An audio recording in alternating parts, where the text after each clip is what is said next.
అండి నేను ఈరోజు పక్కా కొలతలతో మునక్కాయ పచ్చడి ఎలా చేయించాలో చూపిస్తున్నాను. మునగాకాయలు మనం తీసుకునేటప్పుడు ఎప్పుడైనా కూడా లేతగా ఉన్నవి తీసుకోవాలండి.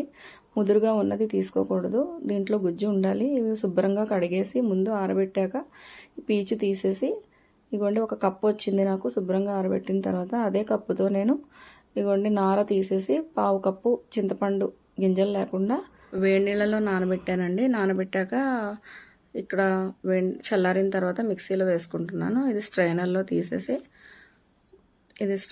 వేసిన తర్వాత గుజ్జు తీసేసి కొద్దిగా ఆయిల్ వేసాను. వేసి ఉడకబెట్టాము.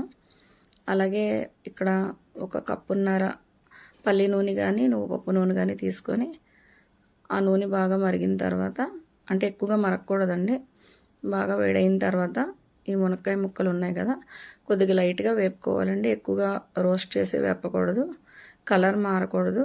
జస్ట్ దాంట్లో పసరి పోయినట్టుగా వేపుకొని ఉంచుకోవాలి. ఇప్పుడు అదే కప్పుతో పావు కప్పు సాల్టు, అరకప్పు కారం అండి తీసుకున్నాను. అలాగే చిటికెడు పసుపు వేస్తున్నానండి. ఇందులో ఈ చింతపండు గుజ్జు మనం చేసి ఉంచాం కదా అది కూడా ఇందులో కలిపేస్తున్నాను. అలాగే ఇక్కడ 2 స్పూన్లు ఆవాలు, 1 స్పూన్ మెంతి పౌడర్ వేసి వేపి పౌడర్ చేశానండి. ఆ క్లిప్ మిస్ అయింది. అది వేసిన తర్వాత ఇది కూడా వేసుకోవాలి. మనం మునక్కాళ్ళు ఉన్నాయి కదా ఆ మునక్కాళ్ళు కూడా వేసుకొని ముందు ఆయిల్ వేయకుండా బాగా కలపాలండి. ఎందుకంటే ఈ ముక్కలకి కారం పసుపు అంతా బాగా పట్టాలి. ముందే నూనె వేస్తే ఇవి ముక్కలకి బాగా పట్టవు, అక్కడక్కడ మనకి కొంచెం ఇదిగా ఉంటుంది. ఇగోండి ఒక కప్పున్నర నూనె మనం వేసుకున్నాం కదా దాంట్లో 1 స్పూన్ ఆవాలు, 1/2 స్పూన్ జీలకర్ర, పెద్ద టేబుల్ స్పూన్తో ఒకటి వేసుకున్నానండి. అలాగే 7-8 వెల్లుల్లిపాయలు, 2 కరివేపాకు రొమ్మలు బాగా ముందు కడిగేసి ఆరబెట్టుకుని ఉంచుకోవాలండి కరివేపాకు. ఆ తర్వాత మాత్రమే పచ్చడిలో వేయాలి.